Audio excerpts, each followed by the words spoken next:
day to your views from Huddersfield, Yorkshire in England. Hello to you. Hi, Macy and I. We are here, Macy. Yeah. What's up? Listen, man, I'm a Yorkshire lass. They would say, they call you a Yorkshire lass. Now you're a Yorkshire girl. Whenever we travel to New York for a vacation, people always say, you're always going to America. Why not come to England or Canada? So now we're in England, and then soon we'll be coming to you in Canada. So today with us, we have Antony Mellor. And it was back, I think, 2019 thereabout, when we started exploring, when we started the page, posting about Carriacou and Carriacou's culture and sites and attractions in Carriacou. Antony, we connected. I must say we connected. And from since then to now, Antony always mentioned to us, we should come to England. And whenever we come to England, we must connect, because his best friend, his best school friend back then, was from Carriacou. And yeah, we are in England, and he didn't fail on his words. He said whenever we are traveling here, we'll let him know. We were booked to come here last year, but then came Hurricane Beryl. We canceled. We're here this year, and he drove all the way from Newcastle to join us here in Huddersfield. You're true to your lovely words. to have you here. Lovely to have you. Welcome to both of you. Thank you. Thank you. How are you doing? I am very well, thank you. And all the better for having you guys here too. Thank you so much. You and your beautiful wife, Tracy, this morning took us for breakfast at Wellington Mills. Wellington Mills. Tell us a bit about Wellington Mills again. Well, Wellington Mills was a textile mill, a woolen textile mill that I suppose finished its activities in the 1980s, and then was converted to a number of business outlets, apartments, and a leisure facility. And one of the business outlets is a cafe called the Old George Cafe, which was where we had breakfast. A good English breakfast. I had my first English breakfast. Basically, always make it for me in Carriacou, but this morning got the authentic stuff. the real thing, the real McCoy, as we will see. And then we went for a bit of exploring. We went on a journey, so we will share that video as well. I believe we'll merge it to this, or we'll post it separately. Right? So thank you again for viewing, and remember to please like, share, comment, and follow, subscribe as well. So Antony, so tell us about your connection to Carriacou, or how it all started. I will do, but first, please call me Tony. Now, my name is Antony, but when I was a little boy, if I was naughty, my mum would say, Antony. And so whenever anybody calls me Antony, it gives a shiver. So okay, I'm Tony. So my first connection with Carriacou was, as you said, with school friends back in about 1970, when I was 10 years old. And my school friends were the Allert family. From Leicester? From various parts of Carriacou. There are two branches of the Allert family. My first close friend was Emmanuel. We know him as Manny. He was in my year at school, and his family came from Petit-Caronage. Okay. So his mum built a big house there. Sadly, she's passed now. But the family do visit there from time to time. And the other connection was the cousin, David, who is the son of Sonel Allert, who lived in Leicester. And he came to the UK in 1972 and joined my school. So I got to know him as well through Emmanuel. So those two individuals are the people that first got me interested in Carriacou, and I visited the houses, sampled the food. I love to hear the speaking, the dialect. It was a dialect. Oh, why? What happened there? So, you know, I just got used to the dialects, and I love it, you know, and I love the people of Carriacou. I got to know extended families through house parties and weddings, and I just love the culture and the kindness of people, because it has to be said that when people from the Caribbean and other foreign countries came to the UK, they weren't always well treated. But yet they don't seem to bear a grudge, and I was always treated really well by everyone, and I feel proud of that, you know. And so I've stayed friends with the Allert family ever since, and we still remain in touch. You said a lot, and then please permit me for us to go into detail. Okay. First, your visit to Carriacou. When did you visit Carriacou? Your first time, and how many times you I've visited? been twice to Carriacou. Twice. Only twice. I want to go again. But my first visit was in 1984, in July and the early part of August, 1984. And I visited with David, Sonel's son, and we spent 4 weeks there, and some time in Grenada as well, staying with Sonel Allert in Leicester. Okay. So that was just after the invasion. Well, when we went to Grenada, there were still American troops there, and driving around in their jeeps in St. George's, and they had quite a strong presence there. But in Carriacou, there were no American troops. There was just a small, what they called a peacekeeping contingent of Jamaican troops, and they were very laid back. They were in the background. You could speak to them, and they were good people, but they were just in the background. And I got the impression that Carriacou was much more chilled, much more relaxed. So it wasn't something I was concerned about. But when we travelled to Carriacou, we didn't travel in via Grenada. We flew to Barbados, and then we came in via St. Vincent. Oh. And then from St. Vincent to Carriacou. Why? I don't know. I think David was a bit apprehensive about travelling in via Grenada because of the Troubles. The Troubles started the previous year. Yeah, 83. And I think there was still a hangover of that. So, and of course he booked the flight sometime before we went. So that might have still been when there were issues there. Okay, yeah, you shared some of those pictures with us, and we posted some of them, probably even putting some in this video as well. I think you shared one with a road, I believe. So you shared lots of pictures, and basically we'll just include them in the video so persons can see how Carriacou was back then as compared to Carriacou now. So how long you stayed in Carriacou when you visited in 84? We were there for about a month. What did you do for that month?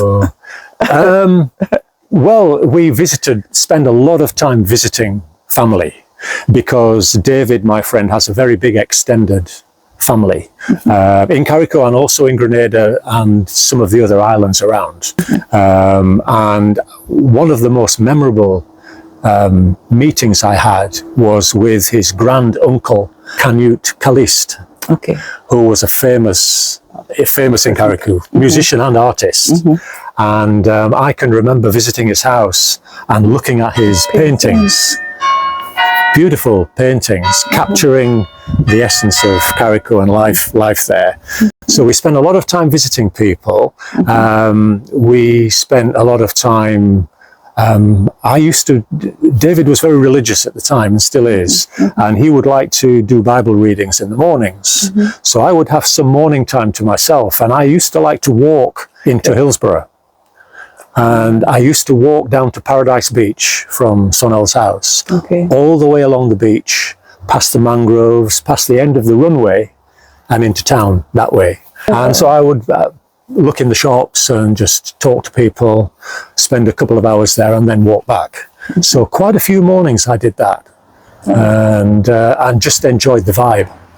So you swam on our beautiful Paradise Beach. I did, absolutely, and loved it. And Paradise Beach is still one of my favourite places. Beautiful beach, very quiet.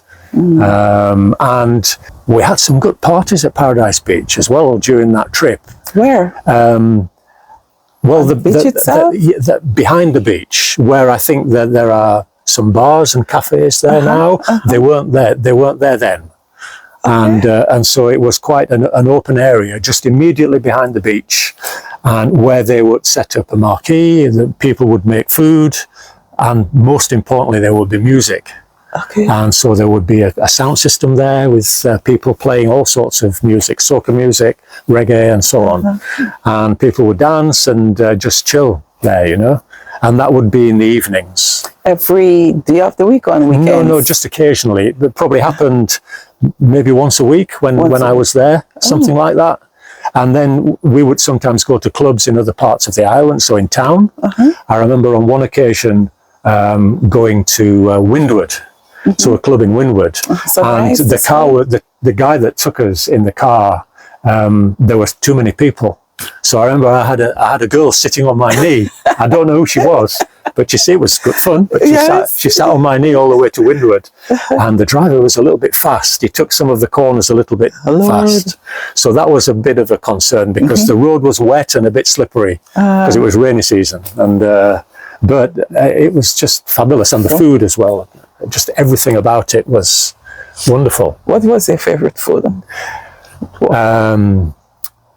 Mr. Sonnell was a good cook, and he used to make this wonderful fish broth, the jacks, and with flour dumplings and with I think dasheen and potatoes in, and even though it's the sort of food you wouldn't imagine eating in hot weather, it was still very, very nice. Of course, yes. I like that, and the fresh fish. I'm not very keen on shellfish, but fresh fish and rice and peas, pork, quite a lot of pork as well. Yeah, yeah. So I enjoyed it all. So now being a fisherman, I know you had lots of that to eat. Fish broth, rice and peas and fish, rice and fish, and everything. Breakfast, dinner, and supper. Yeah, sometimes. Pea soup. You had some pea soup as well. Yes, pea soup, and I had a lot of fruit. I am a big fruit eater. I eat a lot of fruit. But when I first went to Carriacou, I was only in my mid-20s, and a lot of the fruits I hadn't eaten before. Okay. So yes, I'd eaten mango, of course, but things like soursap, genep, sugar apple. Nice. I've never eaten those, but I really enjoyed it. You speak like a local, you know. Sugar apple, genep. Yeah. Well, those are the names that people call them, you know. Yes. But wonderful. I loved it. Very nice. Wonderful. And healthy food as well. Yes. So this is why some people live such long lives there, because they have a healthy environment. I was about to say that. Yes. I'm happy you mentioned natural food, no additives and things like that. It's a good the good old fish broth. Yes. And then you went back what year again? We went back in 2017. In April. Okay. But we stayed in Grenada for most of it. We were there for 2 weeks. And we only visited Carriacou for 2 days. And we stayed in town in some accommodation that David's uncle arranged for us, Joy Samerson. Okay. And he arranged some accommodation for us in town. And we went there primarily to visit David's mother, who lived in Harveyville at the time, Emmanuel Allert. And she cooked a nice pork dish for us, which was very, very tasty. So we spent probably half a day with her at her house, sitting on the veranda just chatting and reminiscing about the old days back here in the UK, and it was very nice. And being around, David, your best friend, his dad, Sonnell, being a fisherman, I guess you rode in one of the speedboats or water taxi. Sometimes we call them. Yeah, I didn't go. I didn't go out on boats very often. I mean, I enjoy swimming, but I'm not into fishing. So I didn't. David sometimes went with his dad on fishing trips, but I never went with them. But that said, when we first arrived in Carriacou, Sonnell was in Union Island, and so we had a trip over to Union Island after a couple of days to meet his dad, and we came back to Carriacou in his boat, his fishing boat, back to Carriacou, and we brought some provisions over there back into.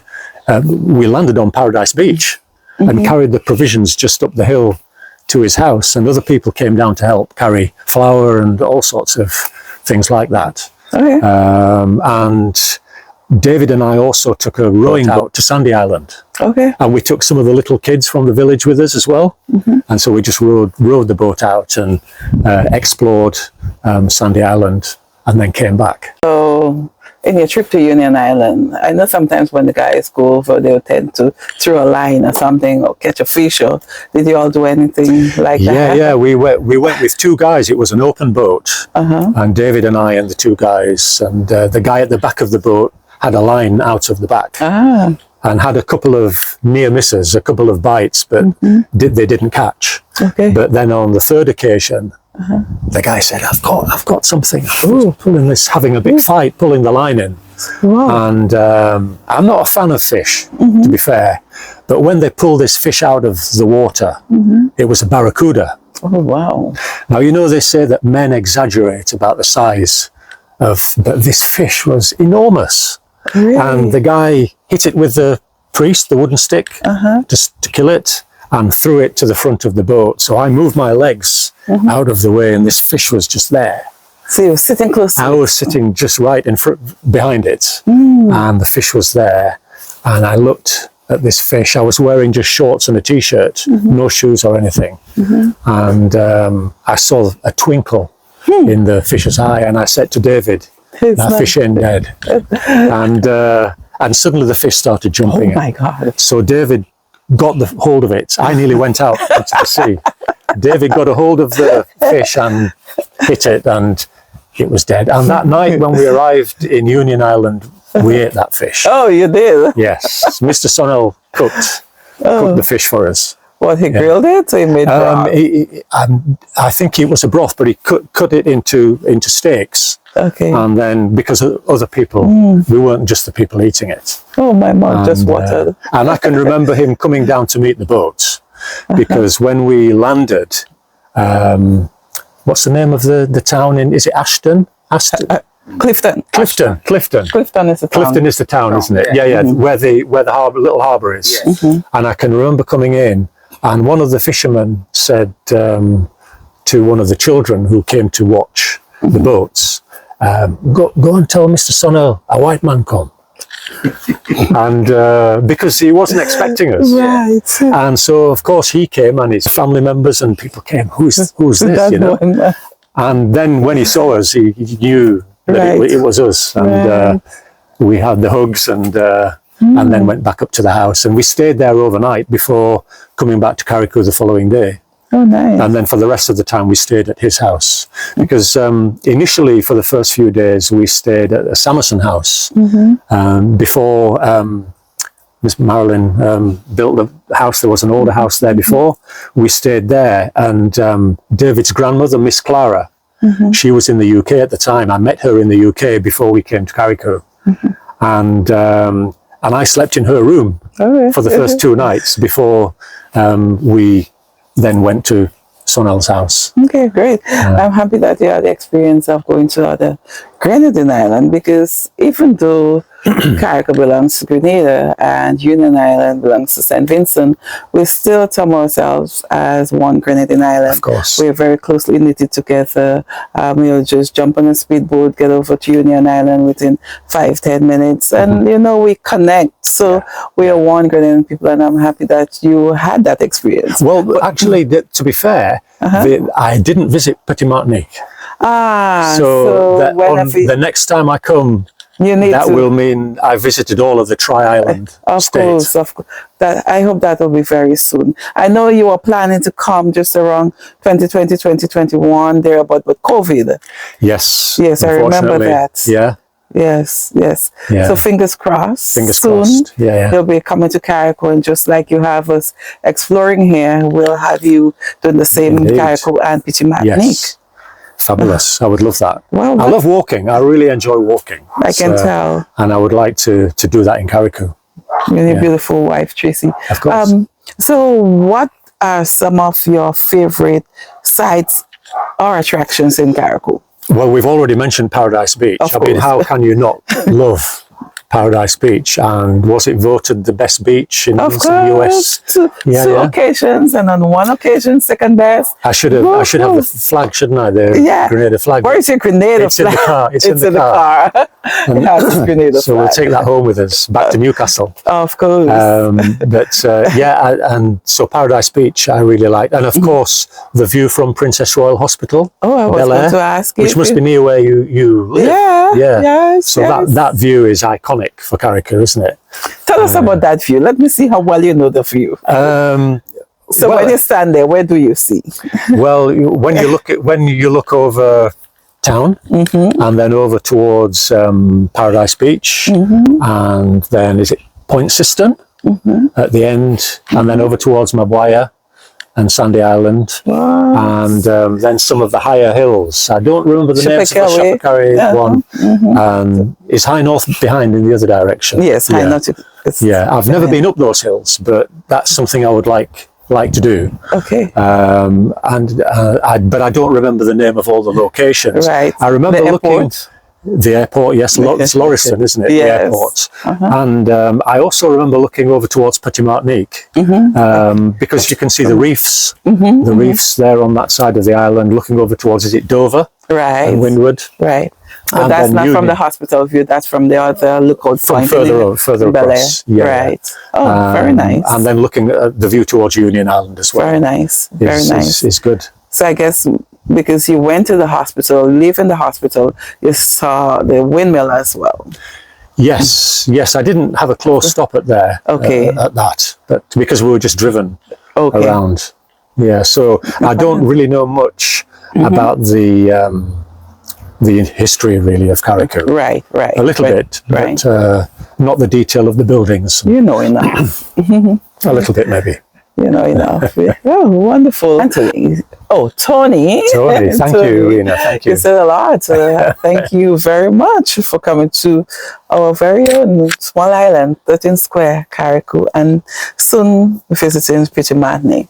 But for someone who lives in England, grew up in England, would you encourage someone from here or internationally to visit Carriacou? How could you not encourage somebody? The place is absolutely beautiful, and one thing that struck me is how safe it feels, because you hear issues, particularly from some of the bigger Caribbean islands, about not being safe for tourists. But I never felt unsafe in Grenada or Carriacou in 1984 or in 2017. There was one occasion when we were walking, my wife and I were walking from town towards the airport. Of course, because in the old days you could walk across the airport runway, where we saw a young lad. Oh, you experienced that? Yeah, as we well. did. We did in 1984. We saw a young lad carrying a cutlass, machete, and he'd obviously been doing some work. Farming. And my wife took hold of my arm. Yes. Because of course in the UK, if you carry something like that, you'd be arrested. But I said, look, it's just normal, you know, it's fine. And he was just in his own world walking past, you know. So, but I never felt insecure or unsafe, and the people were always so friendly. Just the vibe is just so relaxed.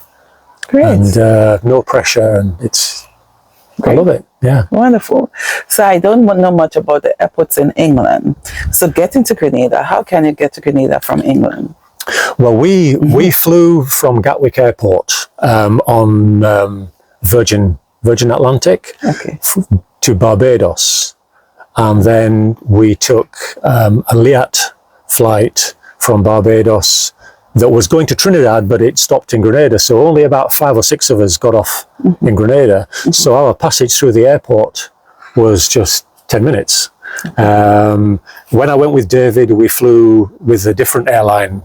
The pilots were actually African pilots from Ghana. And I think it was called Caribbean Airways, but it was an Air Ghana plane at that time via St. Vincent. But yeah, I think you can fly, certainly fly from Gatwick, and there are flights from Manchester, I think. I don't know how many of those flights are direct to Grenada. I think there are direct flights with Virgin Atlantic and possibly British Airways to Grenada. but we haven't explored that. I think the next time I go, I would like to have a direct flight. Yes. Because when we came back from Grenada in 2017, it was a direct flight with a short stop at St. Lucia. But it was a direct flight from Grenada back to Gatwick. Basically, you've been doing a lot of traveling between England to Grenada. What are the days the flights go to, the direct flights go to?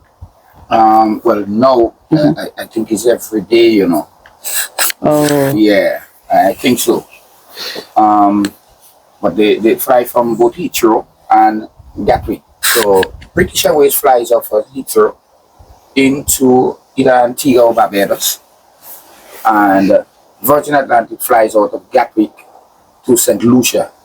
Quick stop in St. Lucia, then Grenada.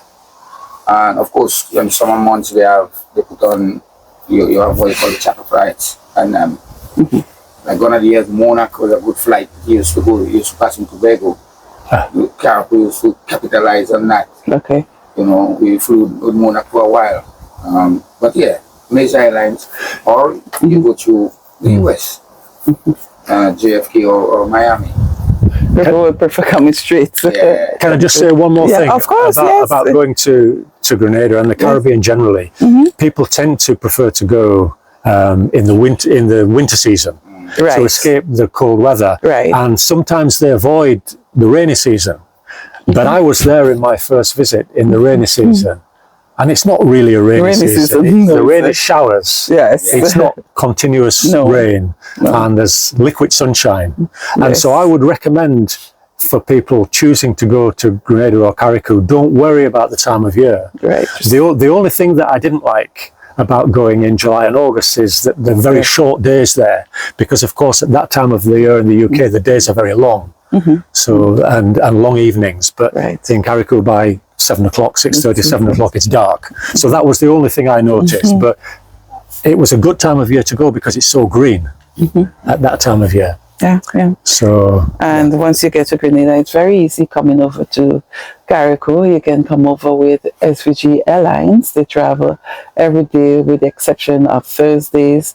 You can come across with Osprey Lines. They travel from Grenada, leave in Grenada at 9 a.m. on mornings, or 5 p.m. on afternoons, with the exception of Saturdays. Do not travel to Carriacou on Saturday afternoon, and they do not travel on Sundays. So you can come across with Osprey or one of the cargo boats. Some people prefer coming over. It's about 3.5 hours. So you can come across with Tyrrell Bay Express just as well. So once you get to Grenada, it's very, very easy coming to Carriacou. With SVG Airlines, it's just about 89 US one way. With Osprey Lines, it's $160 return. So see you soon in Carriacou and Petit Matnik as well. Come visit us. You heard it from Antony himself. You should come. Tony! To come visit. The final words, Tony? Final words, anything else you wish to say? nothing to add, but Carriacou and I would like to go to Petit Martinique, but Carriacou is a wonderful place. Oh, it really is, and the people are just so friendly, and as we can see, yes. And Huddersfield is referred to as small Carriacou. Yes, and you have family in Huddersfield as well. I do. Well, I'm a Huddersfield. I grew up in Huddersfield. So I live in Newcastle now, but I was born and brought up here in Huddersfield. This is how I have the friends, the connections. Yeah. So I'm a Huddersfield lad. I could say a Carriacou boy. Nice. Thank you again for viewing this, and to everyone here viewing this, whether you're in Huddersfield, you're in Bedford, you're in London, you're in Birmingham, just reach out to us. You want to tell your story, we'll get to you. Thank you very much again for viewing this one. Bye-bye.